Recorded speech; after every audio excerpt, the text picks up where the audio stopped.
Bien, queridos hermanos, muy buenas noches, buenas tardes. Gracias a Dios por todo lo que nosotros estamos pasando. Les animo a que sigan adelante, firmes en la fe.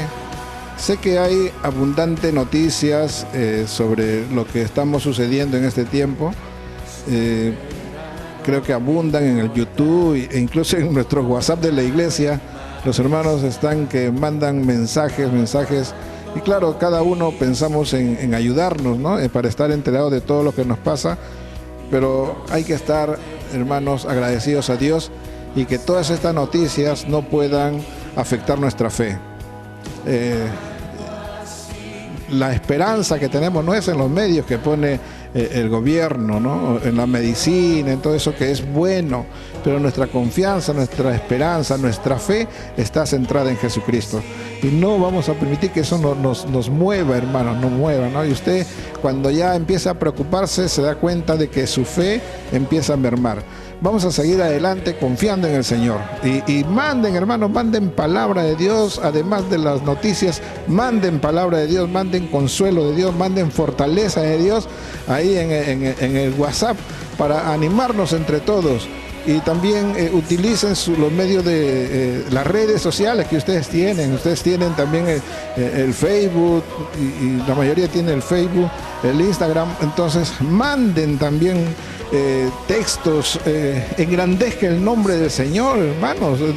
Es posible que haya algunas personas que ya estén destinadas para morir y quizás sea el último mensaje que escuche o que vea, es lo que tú mandas.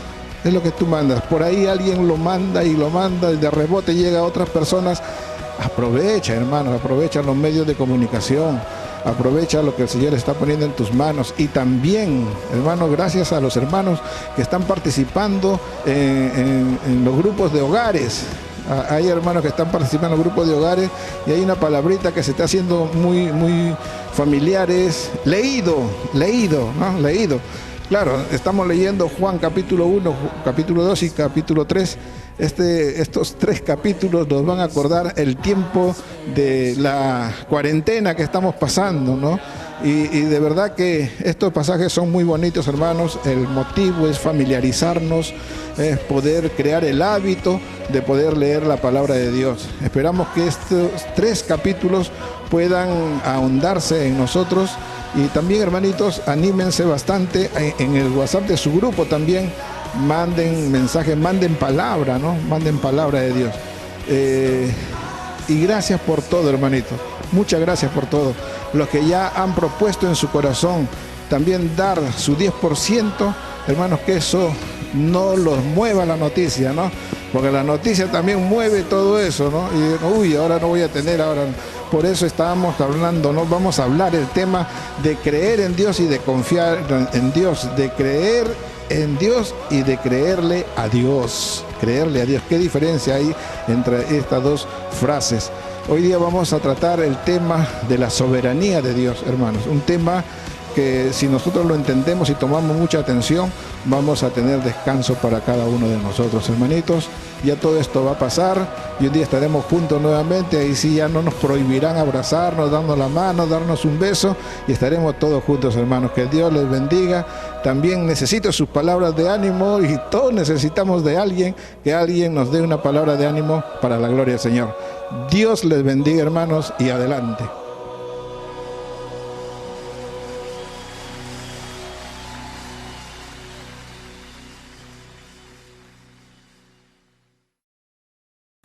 Bien, queridos hermanos, Dios les bendiga. Quisiera saludarlos a todos, uno por uno, pero no se puede por la circunstancia que estamos viviendo. Pero sin embargo agradezco a Dios y todos agradecemos a Dios porque Él permite estas cosas. Él sabe por qué permite todo esto. Dios es soberano en sus decisiones y este tema de la soberanía es una doctrina que a nosotros nos da descanso. Mientras el que no conoce a Dios se puede desesperar por las diferentes situaciones que está viviendo, sin embargo nosotros los cristianos tenemos un consuelo, una fortaleza, porque sabemos que Dios es Dios de dioses y Señor de señores, Rey de reyes, y Él tiene todo bajo el control de sus manos. No hay nada que se le escape a Él. Dios no tiene un plan B, todo el plan A es del Señor, y lo que Él ha dicho, eso se ejecuta. Bien, hoy vamos a estar viendo, amados hermanos, sobre la soberanía de Dios. Este atributo de Dios es un descanso para nuestra alma. Es el atributo de Dios que más consuela, nos da soporte en los momentos más difíciles de la vida y además ordena las aflicciones más severas que el ser humano puede tener. Son situaciones que Dios permite y estas situaciones cooperan para que nosotros podamos desarrollar santificación, desarrollar paciencia, desarrollar amor, consuelo, desarrollar misericordia ante nuestros semejantes. La palabra de Dios dice: de Jehová es la tierra y su plenitud, el mundo y los que en él habitan. Salmos 24:1.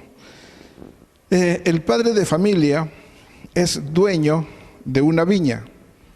La Biblia habla de un padre de familia que fue a buscar trabajadores para su viña. A unos los contrató por un denario, por el día de trabajo. Le dijo, por favor, trabajen para mi viña y terminado el trabajo les voy a pagar un denario. Así es que fue a buscar los que encontró en la mañana, trabajaron para él. Pero luego a la hora sexta también encontró a otros y también trabajaron para él. Luego encontró a otros a la hora novena y otros a la hora 11, ya casi cuando se iba a acabar la hora del trabajo. Una vez que ellos trabajaron, llamó el dueño de casa, el dueño de la viña, llamó a su mayordomo y le dijo: a ver, por favor, vamos a pagar. Así es que hazlo formar y vamos a pagarle en el orden de llegada, de los que llegaron último. Los últimos eran primeros. En este caso, los que llegaron último se les pagó, se les tuvo que pagar. ¿Y sabe cuánto le dieron al que llegó último? A los que llegaron último le dieron un denario. A los que llegaron a la hora novena le dieron un denario. A los que llegaron a la hora sexta le dieron un denario.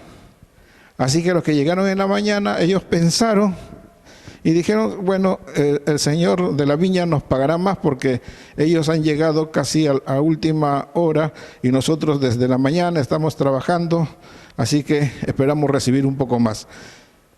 Sin embargo, cuando ellos llegan y le pagan un denario nada más, ellos se quedaron un poco molestos, disconformes, y le dijeron: ¿por qué nos das? ¿Acaso nosotros hemos trabajado desde la mañana, ellos han trabajado un poco nada más y nos vas a dar solamente un denario? Él le dijo: bueno, no me es lícito hacer lo que quiero con lo mío, le dijo. Hemos convenido en que les iba a dar un denario por el trabajo y sin embargo la plata que yo tengo, si quiero le doy un denario, 2 denarios, 3 denarios a los demás. Es mi plata, no puedo hacer con lo mío lo que a mí me plazca. Es que cuando uno es dueño de algo, uno puede tomar de su dinero y hacer lo que a uno le place, y eso hizo este padre de familia. Cuando Pedro pecó, ustedes se acuerdan, cuando el apóstol Pedro fue tentado y él pudo negar al Señor, luego cantó el gallo y lloró amargamente. El apóstol Pedro, cuando fue restaurado por el Señor Jesús, luego de que Jesús le pregunta: ¿me amas, Pedro? ¿Me amas, Pedro? Y él dice: Señor, tú sabes que te amo. Al final el Señor va a restaurar a Pedro y le va a decir: cuando tú eras joven ibas donde querías, pero cuando llegues a ser viejo, entonces otro te ceñirá y te llevará a donde no quieres y ahí extenderás tus brazos, tus manos. Y nuestro Señor Jesús le estaba hablando de que iba a morir el apóstol Pedro. Entonces, en el libro de Juan, capítulo 21, versículo 22, Pedro le dice: Señor, ¿y qué de este? Y le señala a Juan. Y Jesús le dice: si quiero que él quede hasta que yo venga, ¿qué a ti? Sígueme tú. Entonces, el dueño de la viña, el dueño de la grey, el dueño del pueblo de Dios, el dueño del universo, el dueño de todo es Dios. Y Dios hace con lo que Él hace lo que quiere, con lo que Él tiene, con lo que le pertenece. Y esta era la atribución que se estaba tomando el Señor Jesús. Cuando uno llega a entender que el Señor sabe lo que hace, uno puede descansar en Él. Cuando uno llega a racionalizar todas las cosas que ve, empieza a mirar las circunstancias y mira que otro tiene más, otro tiene menos, entonces el hombre como que se desespera de esto. La soberanía de Dios es una doctrina no muy bien recibida por otros. El creer que Dios tiene el máximo poder y autoridad sobre todo el mundo físico y espiritual, algunos no lo creen. Piensan que Dios es un Dios que ha creado el universo y que le ha dado cuerdas como a un reloj y lo ha dejado que funcione y Él se ha retirado. Y no es así, no es así. Algunos piensan, por eso preguntan, ¿dónde está Dios? ¿Dónde estás, oh Dios? ¿Dónde estás? Por favor, respóndeme, Dios. Como que Dios le hubiese abandonado. El pueblo de Dios no está abandonado, hermanos. El pueblo de Dios está bajo la cobertura de Dios y debe tener esa confianza, esa seguridad en el Señor y en su bendita palabra. Dios es Dios y Él no necesita que nadie le aconseje. Dios toma determinaciones como Él quiere, pues su soberanía le permite tomar decisiones. Dice la palabra de Dios en Salmo 24:1, de Jehová es la tierra y su plenitud, el mundo y los que en él habitan. Así que Dios tiene todo el derecho de decidir sobre una sociedad que le ha dado la espalda. Toda una sociedad le ha dado la espalda al Señor. Y como le ha dado la espalda al Señor, Dios es libre de actuar como Él quiere, de tomar las decisiones como Él quiere. En Daniel, capítulo 4, versículo 35, el rey Nabucodonosor expresa: todos los habitantes de la tierra son considerados como nada, y Él hace según su voluntad en el ejército del cielo y en los habitantes de la tierra, y no hay quien detenga su mano y le diga, ¿qué haces? Hermanos, Dios es libre para determinar qué Él puede hacer. ¿Quién le puede corregir a Dios? ¿Quién le puede enseñar? ¿Quién puede ser el consejero de Dios? Y entonces algunos piensan, como esto se dice de Dios, que Él puede hacer lo que se le venga en gana, pero no es tanto así como se puede expresar, como uno lo puede entender. No es tanto así. Nosotros podemos descansar cuando entendemos la naturaleza de Dios, el por qué Él determina, por qué Él decide hacer las cosas. Dios no es un Dios malo, no es un Dios perverso, Dios no es un Dios antojadizo, que porque Él quiere reacciona. Dios es amplio misericordia y Dios es tardo para la ira. Entonces Dios, hermanos, Dios es un Dios santo, es un Dios puro, es un Dios que habita en luz inaccesible. Y aquí vamos a ver un poco de su naturaleza, de Dios. Aquí en el libro de Primera de Juan 1:15 dice, este es el mensaje que hemos oído de Él y os anunciamos, Dios es luz y no hay ninguna tinieblas en Él. Él habita en luz inaccesible. 1 Timoteo capítulo 6, versículo 16. El único que tiene inmortalidad, que habita en luz inaccesible, a quien ninguno de los hombres ha visto ni puede ver, al cual sea la honra y el imperio sempiterno. Amén. Dios es santo, Él es santo. Éxodo 15:11 dice, ¿quién como tú, oh Jehová, entre los dioses? ¿Quién como tú, magnífico en santidad, terrible en maravillosas hazañas, hacedor de prodigios? Y les digo todos estos textos porque en casa pueden ustedes revisar, pueden ustedes leer la palabra de Dios y no hay mayor descanso que aprender con la misma palabra de Dios. Creo que ahí hay mayor descanso para nuestra alma, pues la palabra de Dios es viva, eficaz y más cortante que toda espada de dos filos. La palabra de Dios es como martillo que quebranta la piedra. Entonces nosotros cuando leemos la palabra de Dios y por medio de la palabra nos enteramos cómo es Dios, esto va a dar descanso a nuestra alma.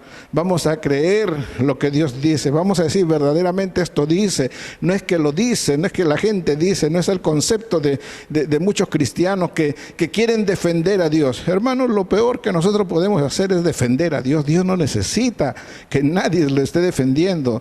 Dios no necesita que alguien venga y saque cara por Él. Dios se defiende solo. Su palabra, hermanos, es una palabra autorizada. Dice, el cielo y la tierra pasarán, mis palabras no pasarán.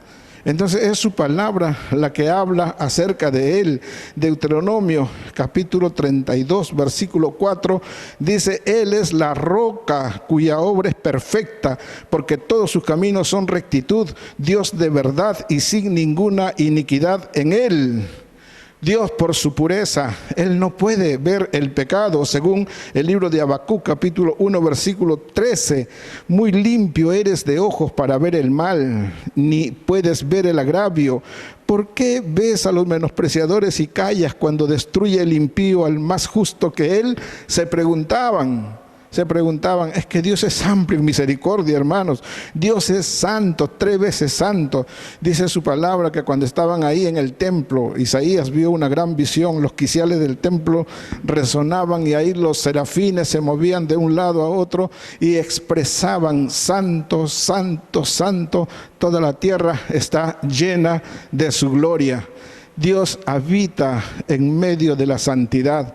Dios habita en medio de la santidad de su pueblo, hermanos. Dios habita en la santidad. Él es santo, 3 veces santo. Entonces su santidad y su amor operan su soberana decisión. Cuando ustedes aprecien las decisiones que Dios toma, está siendo guiado por su carácter, por su amor, por su santidad, por su pureza. Por eso en cada decisión que Él tome, aunque a nuestros ojos nos parezca mal, aunque por nuestra razón nos parezca que algo está mal, que no debe de ser así, si nosotros entendemos que cada decisión que Él tome está guiado por su santidad, por su pureza, si está siendo guiado por su carácter de misericordia, entonces uno puede entender y estar tranquilo y decir: Señor, tú sabes lo que haces, tú sabes lo que haces, yo puedo descansar en ti. En el libro de Ezequiel, capítulo 18, versículo 32, dice: porque no quiero la muerte del que muere, dice Jehová el Señor, convertíos pues y viviréis. Miqueas, capítulo 7, 18 dice: ¿qué Dios como tú, que perdona la maldad y olvida el pecado del remanente de su heredad? No retuvo para siempre su enojo, porque se deleita en misericordia. Así es, hermano, Dios se deleita en misericordia. Si Dios permite que estas cosas estén pasando, no es que algo se le fue de la mano, no es que algo se le escapó de la mano. Si Él está permitiendo que las iglesias cierren, es por algo, hermanos. Si Dios permite que nosotros estemos en nuestras casas, que cada uno esté en su casa, es por algo, hermanos. La familia necesita ser restituida. Los padres deben de volver al cariño de sus hijos. Los hijos deben de volver al cariño de sus padres. Deben de volver los esposos a amarse nuevamente. Por algo Dios permite que las iglesias se cierren. Hacemos templos tan suntuosos, templos tan hermosos, y a veces sin querer nosotros endiosamos a los templos. Pensamos que el templo es la misma presencia de Dios. El templo no es Dios, hermanos. Alguien mayor que el templo está aquí. Alguien mayor que el templo está en tu casa. Alguien mayor que el templo está ahí en medio de tus 4 paredes. Alguien mayor que el templo está ahí en las calles. Alguien mayor que el templo está en los hospitales, está en las cárceles. Alguien mayor que el templo. Cuando nosotros logramos identificar a nuestro Dios, que es espíritu y es verdad, entonces no lo encerramos en las 4 paredes de nuestros templos. Hermanos, si Dios permite algo que suceda, es porque algo nos quiere enseñar, algo quiere que nosotros aprendamos. Él se deleita en misericordia. Dios tiene el control de todo lo que pasa en las naciones, pues Dios nos ama, Dios corrige, Dios disciplina y Dios castiga, porque somos obra de sus manos. Siempre recordando el pasaje de la Biblia de Jehová es la tierra y su plenitud, el mundo y los que en él habitan. No solamente son sus hijos, no solamente le pertenecen los cristianos, no solamente los que han puesto su fe en él le pertenece el mundo. Todos los habitantes de la tierra le pertenecen al Señor, y por eso él puede determinar qué hacer con su creación. Nadie puede resistir su fuerza y su poder. Segunda de Crónicas, capítulo 20, versículo 6. Y dijo Jehová, Dios de nuestros padres: ¿no eres tú Dios en los cielos y tú tienes dominio sobre todos los reinos de la tierra? ¿No está en tu mano tal poder y fuerza que no hay quien te resista? Aún las decisiones de los reyes, en este caso las decisiones de los presidentes de las naciones, están en las manos de Dios.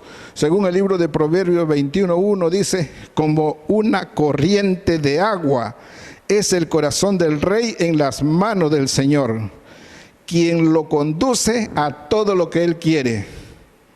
Quizá el presidente querrá hacer algo, pero él no puede escapar de los designios de Dios, y Dios tuerce sus pensamientos, Dios tuerce su corazón, y Dios le va a guiar a lo que Dios quiere. ¿Y quién puede resistir a su voluntad?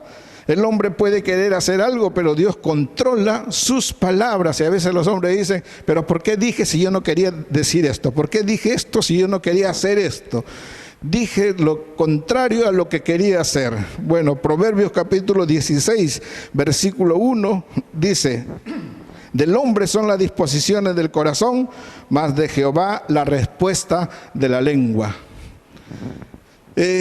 Como ese pensamiento que dice, el hombre propone y Dios dispone. Pues tal cual es así. El hombre propone, pero Dios dispone. Dios al final le va a dar la respuesta de las palabras, en las palabras de la misma boca de las personas. Daniel capítulo 2 versículo 21 dice: Él muda los tiempos y las edades, quita reyes, pone reyes, da la sabiduría a los sabios y la ciencia a los entendidos. Dios es el que hace todo esto.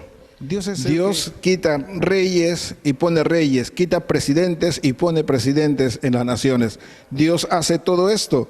Dios determinó que Israel iba a ser un pueblo esclavizado por 400 años. Dios, cuando le habla a Abraham, le habla y le da una promesa y le dice que en Isaac él va a tener mucha descendencia, y le hace contar las estrellas del cielo, la arena del mar, y le dice: tu descendencia va a ser muy grandiosa y en ti serán benditas todas las familias de la tierra.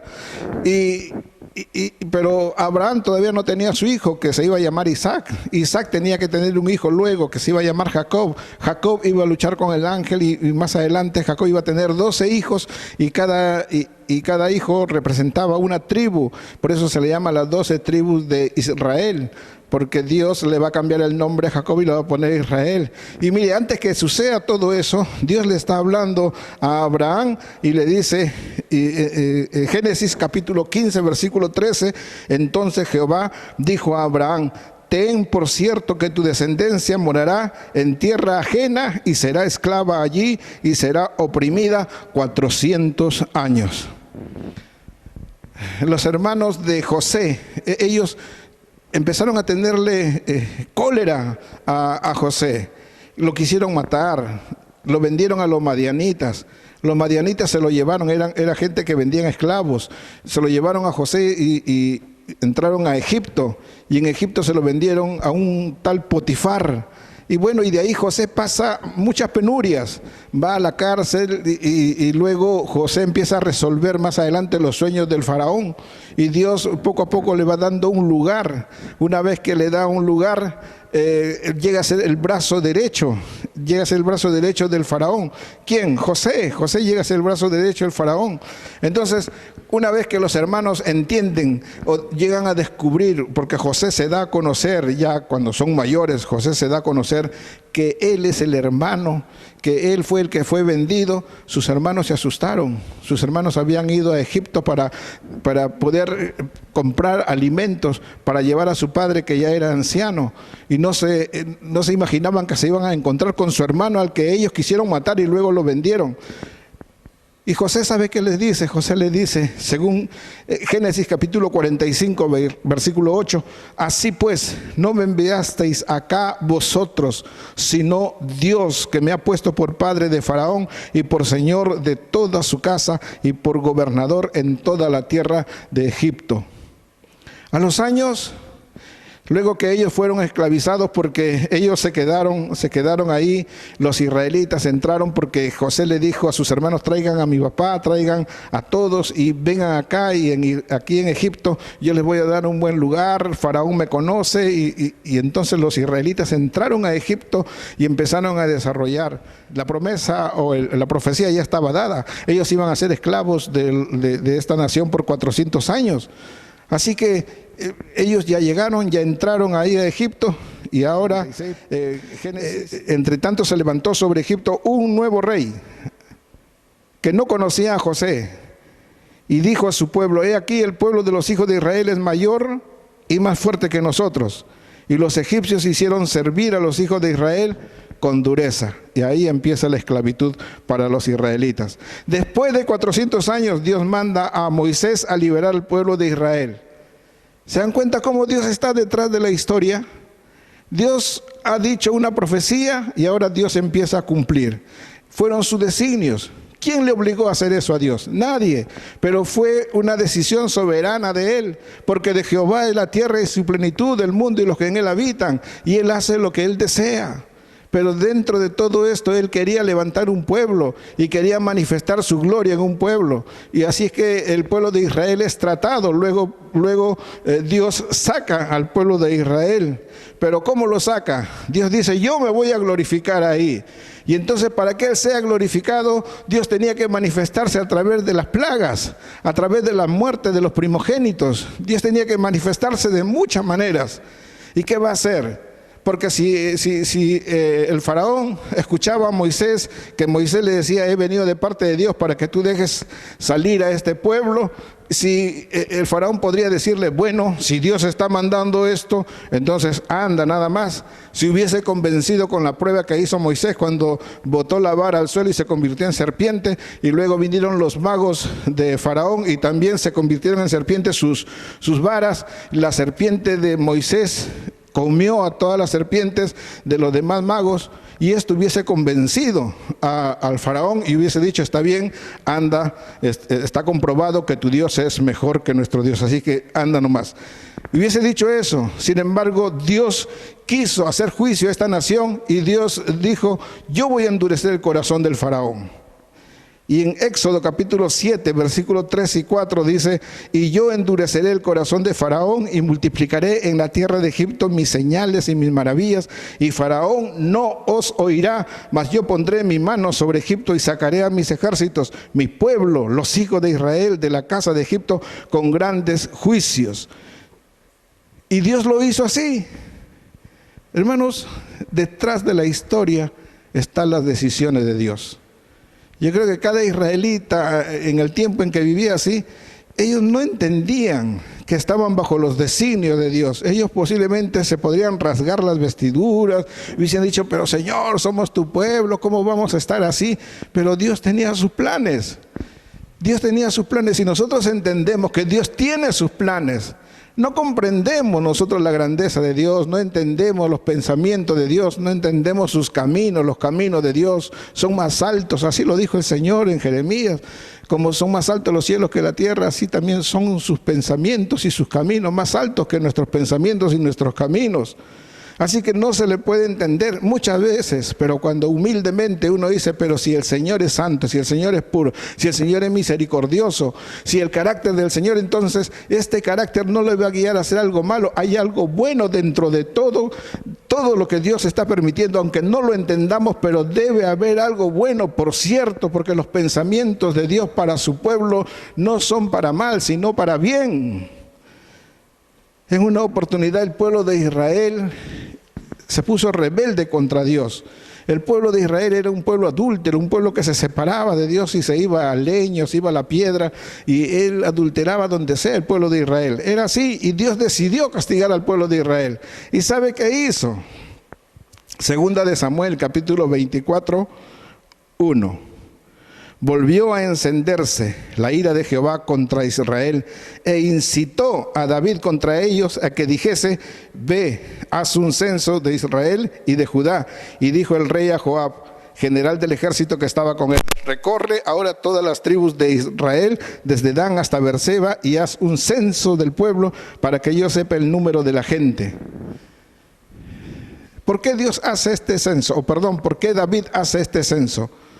Porque Dios dice que Dios le incitó a David a que él pueda hacer un censo. Y es que el pueblo de Israel empezó a confiar en su gente de a caballo, en sus guerreros. Y luego David se arrepiente de haber tomado esta decisión.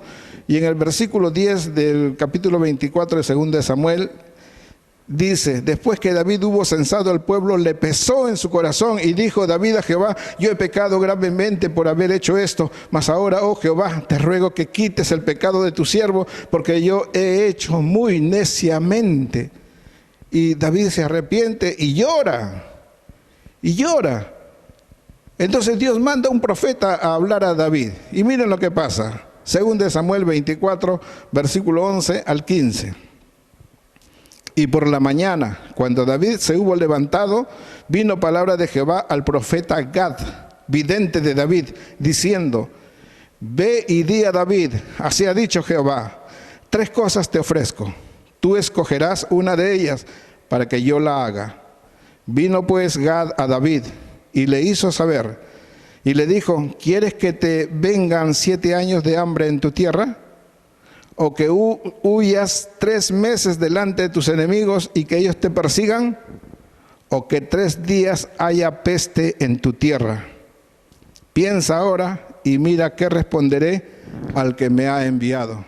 Entonces David dijo a Gad: en grande angustia estoy, caigamos ahora en mano de Jehová, porque sus misericordias son muchas, mas no caiga yo en mano de los hombres. Y Jehová envió la peste sobre Israel desde la mañana hasta el tiempo señalado, y murieron del pueblo desde Dan hasta Beerseba 70,000 hombres. Miren lo que Dios hizo. Dios no echa la culpa a nadie. Por eso es que la palabra de Dios es confiable, porque Dios manifiesta lo que Él hace. Ahora, ¿por qué y las motivaciones? Hay un pueblo rebelde, un pueblo que no quiere entender. Y entonces Dios empieza a trabajar para que Dios pueda tratar con ellos y puedan aprender. Recuerden que Dios corrige, Dios disciplina, Dios castiga. Así es nuestro Dios. Y Dios controla no solamente esas pestes, sino que Dios controla también al mundo espiritual. Hay mucha gente que lucha con el diablo y reprende al diablo, y eso está bien, porque nuestra lucha no es contra sangre ni carne. Sin embargo, Dios tiene el control aún de esos espíritus inmundos. Ninguno de ellos, no hay uno solo que se pueda mover sin la autorización de Dios. Aún los espíritus malos no son independientes. Dios tiene el control de todos ellos. Jueces capítulo 9, versículo 23, dice la palabra de Dios: envió Dios un mal espíritu entre Abimelech y los hombres de Siquem, y los de Siquem se levantaron contra Abimelech. ¿Quién fue el que mandó ese mal espíritu? Dios. Dios mandó ese mal espíritu. En el caso de Saúl, dice 1 Samuel capítulo 16, 14, el espíritu de Jehová se apartó de Saúl y le atormentaba un espíritu malo. ¿De parte de quién? De parte de Jehová. ¿Y qué del apóstol Pablo? En 2 de Corintios capítulo 12, versículos 7 al 9. Y para que la grandeza de las revelaciones no me exaltase desmedidamente, me fue dado un aguijón en mi carne, un mensajero de Satanás que me abofetee, para que no me enaltezca sobremanera, respecto a los cuales 3 veces he rogado al Señor que lo quite de mí, y me ha dicho: bástate mi gracia. Porque mi poder se perfecciona en la debilidad, por tanto de buena gana me gloriaré más bien en mis debilidades, para que repose sobre mí el poder de Cristo. Miren, ¿a qué conclusión llega el apóstol Pablo? El apóstol Pablo entiende, porque el Señor le dice: bástate mi gracia es suficiente. A veces uno quiere experiencias extraordinarias y el Señor dice: bástate mi gracia es suficiente. A veces uno se encuentra limitado por muchas cosas, tiene sus limitaciones y uno quisiera salir de eso, y Dios dice: bástate mi gracia. Señor, es que yo carezco de esto, carezco del otro, bástate mi gracia. La gracia de Dios es suficiente para cada hijo de Dios, para cada creyente. Hermanos, la gracia del Señor nos acompaña. Las misericordias de Dios nos acompaña. Dios tiene el control de todo, aún el control de cualquier espíritu inmundo. Dios tiene el control. Y también de las enfermedades. Job capítulo 5, 17 y 18. Hermanos, para los que están enfermos, los que padecen. Claro que hay que luchar contra la enfermedad. Claro que hay que ser cuidadosos. Uno no se va a entregar a la enfermedad. Sin embargo, Dios tiene el control aún de las enfermedades. En Job capítulo 5 versículos 17 y 18 dice: he aquí bienaventurado es el hombre a quien Dios castiga. Por tanto no menosprecie la corrección del Todopoderoso, porque Él es quien hace la llaga y Él la vendará. Él hiere y sus manos curan. Éxodo 4:11, y Jehová le respondió: ¿quién dio la boca al hombre? Dios le está hablando a Moisés. ¿Y quién hizo al mudo y al sordo, al que ve y al ciego? ¿No soy yo Jehová? Y Dios está diciendo: si tú ves a uno que nace así, yo soy el que tomo el control de todo, y yo estoy permitiendo que nazca así. ¿Por qué será? Algo tenemos que aprender. Tenemos que aprender a descansar en la soberana decisión de Dios. Hermanos, en el libro de Job, capítulo 2, versículo 9, Job está sufriendo esta enfermedad maligna. Entonces le dijo a su mujer: ¿aún retienes tu integridad? Maldice a Dios y muérete. Y él le dijo, como suele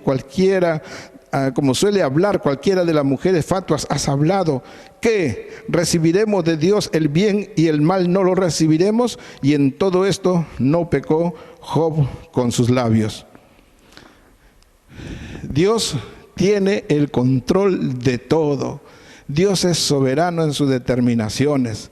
A veces nosotros queremos luchar y convencer a las personas para que entreguen su vida a Cristo. Y luchamos y tratamos de decir: voy a hablarle en su lenguaje, voy a hablarle más de filosofía, o voy a hablarle más en el lenguaje que él tiene. Voy a tratar de identificarme más con la persona. Y a veces tiene un corazón tan duro, hermanos, que a veces uno se siente mal cuando habla la palabra de Dios. Isaías capítulo 6, versículo 8 al 10. Dice la palabra del Señor: después oí la voz del Señor que decía: ¿a quién enviaré y quién irá por nosotros? Entonces respondí yo: heme aquí, envíame a mí. Y dijo: anda y di a este pueblo, oíd bien y no entendáis. Ved por cierto, mas no comprendáis. Engruesa el corazón de este pueblo y agrava sus oídos y ciega sus ojos, para que no vea con sus ojos, ni oiga con sus oídos, ni su corazón entienda, ni se convierta y haya para él sanidad. Lo que el Señor está diciendo: no hagas nada para que se arrepienta. Déjalo.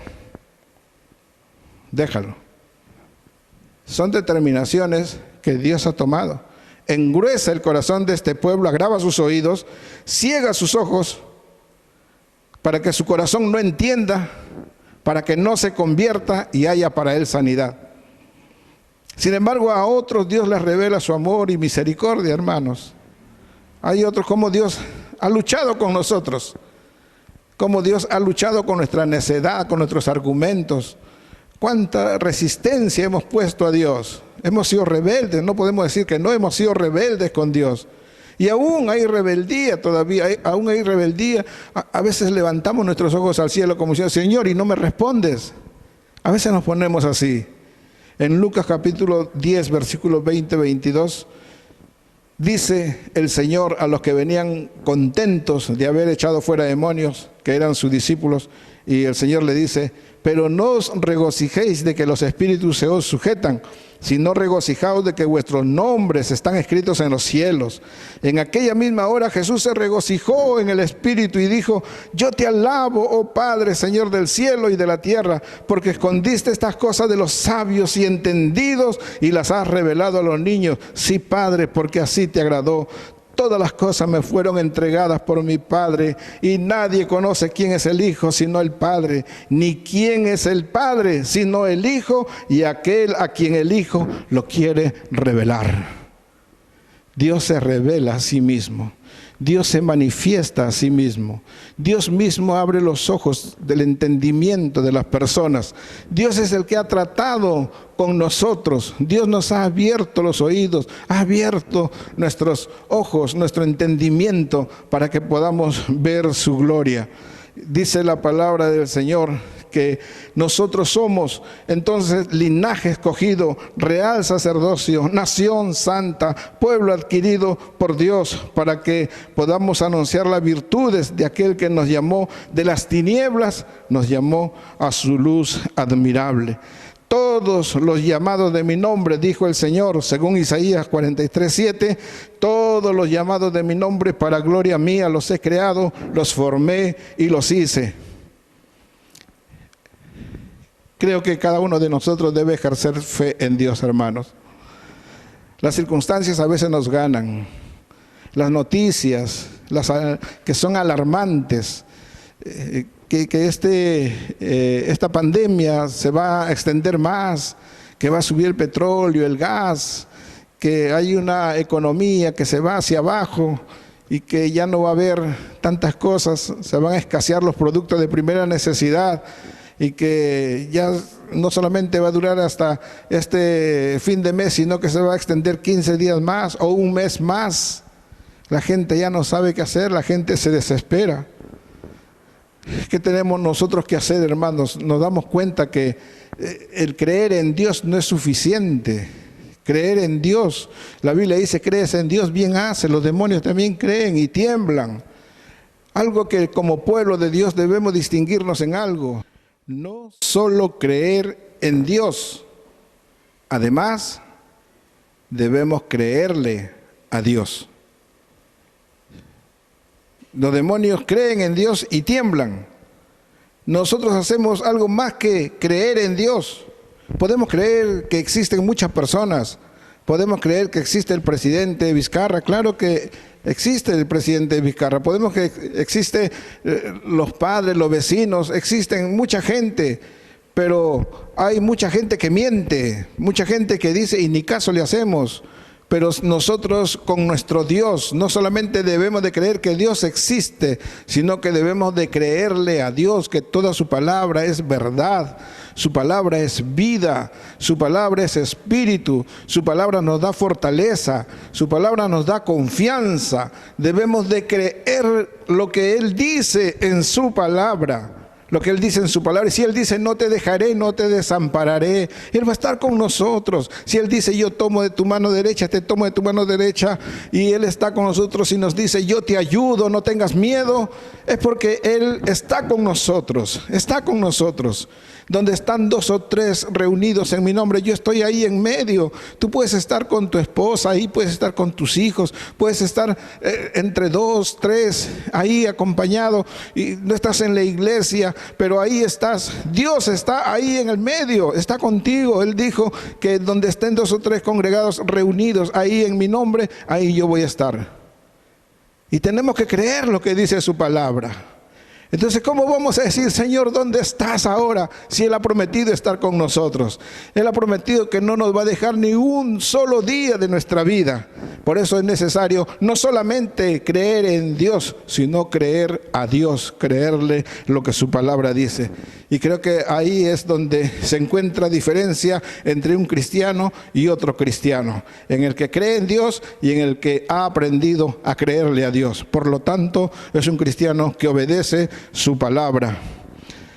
Una promesa, hermanos, una promesa para todos nosotros. No todo termina en este mundo. Dios tiene interés, claro que sí, de cómo vamos a pasar en este mundo. Hay un problema bien grande en cuanto al evangelismo de la prosperidad, donde se nos ha dicho de que uno no puede sufrir, no puede pasar escasez, no puede pasar enfermedad. Nos enseñan la negación de la realidad. Si estás enfermo, di que no estás enfermo, no lo aceptes, no lo recibas. Y yo digo, en este tipo de pandemias, ¿dónde están los que declaraban eso? ¿Dónde están los que decían, yo declaro que esa pandemia se va, se retira y no lo aceptamos? ¿Dónde están? ¿Dónde están? Hermanos, lo que Dios nos ha prometido a nosotros en este mundo es algo como que Él dijo, en el mundo tendrán aflicciones. El mundo es malo y el mundo es perverso. Y Jesús dijo, mi reino no es de este mundo. Hermanos, el Señor nos enseña que nosotros no debemos poner la mirada en la tierra, sino en Cristo, ahí donde está arriba, donde está Cristo sentado a la diestra del Padre. Las cosas que se ven son temporales, las que no se ven son eternas. Nuestras miradas debían de estar en el Señor. Un cielo nuevo, una tierra nueva. Jesús, cuando oró por sus discípulos, Él dijo, Padre, ellos están en el mundo, pero no son del mundo. Hermanito, tú no eres del mundo. Somos ciudadanos de una ciudad del reino de los cielos. Ahí nosotros pertenecemos, nuestra nacionalidad está ahí. Somos ciudadanos del reino de Dios. Jesús mismo, Él expresa, yo no soy de este mundo. Lo querían hacer rey. En este tiempo lo quisieran poner como presidente de la República o un presidente de las Naciones Unidas. Y él dijo, no, no, no, no. Porque mi reino no es de este mundo. El reino de Dios es de los cielos. Ese es el reino y ahí nosotros pertenecemos. Y por eso debemos de estar tranquilos. Les leo un pasaje en Apocalipsis capítulo 21:1. Dice Juan, porque Juan escribe, y dice, vi un cielo nuevo y una tierra nueva, porque el primer cielo y la primera tierra pasaron, el mar ya no existía más. Y yo, Juan, vi la santa ciudad, la nueva Jerusalén, descender del cielo de Dios, dispuesta como una esposa ataviada para su marido. Y oí una gran voz del cielo que decía, he aquí el tabernáculo de Dios con los hombres, y Él morará con ellos, y ellos serán su pueblo, y Dios mismo estará con ellos como su Dios. Enjugará a Dios toda lágrima de los ojos de ellos, y ya no habrá muerte, ni más llanto, ni clamor, ni dolor, porque las primeras cosas pasaron, y todas son hechas nuevas. El que estaba sentado en el trono dijo, he aquí, yo hago nuevas todas las cosas, y me dijo, escribe, porque estas palabras son fieles y son verdaderas. Nosotros tenemos nuestra esperanza en un cielo nuevo y en una tierra nueva. Pero estamos aquí en esta tierra todavía.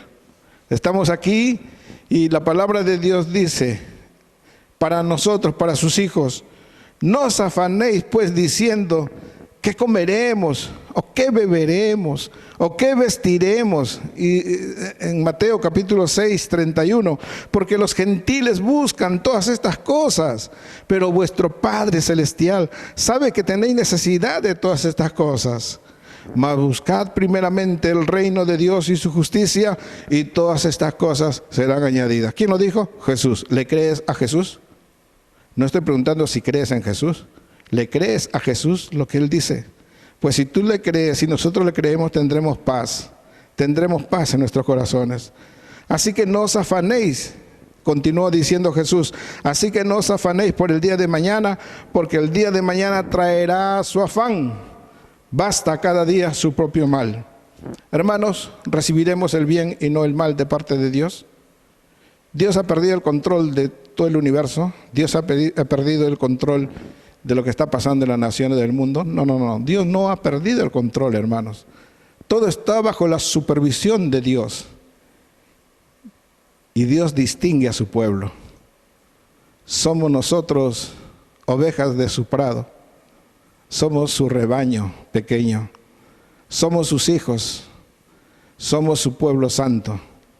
Su pueblo separados, que Dios nos ha separado para Él. Así que, hermanos, debemos estar contentos porque como Él ha lidiado con nosotros para llegar a nuestras vidas, nos ha convencido, nos ha dado fe para creer en Él, nos ha lavado con la sangre de Jesucristo, su sangre preciosa, nos ha lavado de nuestros pecados. Hoy somos redimidos, comprados por Él, rescatados por Él, y ahora estamos llamados a poder hablar de Él, poder extender este evangelio. Esa es la misión tuya, hermano. Es la misión de tu hogar, la misión de la casa. La misión ahí, seguramente Dios por esto permitió para que entremos más en confianza y hablemos en casa del evangelio. Recuerden que Josué no dijo, yo y mi casa congregaremos. Yo y mi casa asistiremos al tabernáculo. Él dijo, yo y mi casa serviremos a Jehová. Y no deberías estar tranquilo, hermano.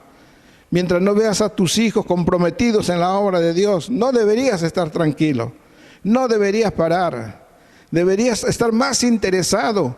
No solamente al ver a tu hijo que está en la universidad o ponerlo en el colegio, ponerlo en un colegio de paga, no, sino más interesado en que tu hijo pueda comprometerse con la obra de Dios. Recuerda, yo y mi casa serviremos a Jehová. Al final de todo, y concluyendo ya, según Romanos capítulo 8, 28, sabemos que a los que aman a Dios, todas las cosas les ayudan a bien. Esto es a los que conforme a su propósito son llamados. Todo esto, lo que está pasando, hermanos, es para bien.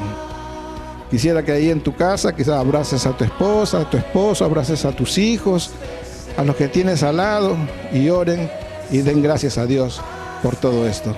Todo esto no es para mal, es para bien. Que Dios les bendiga, un saludo para todos y un abrazo para todos. Amén.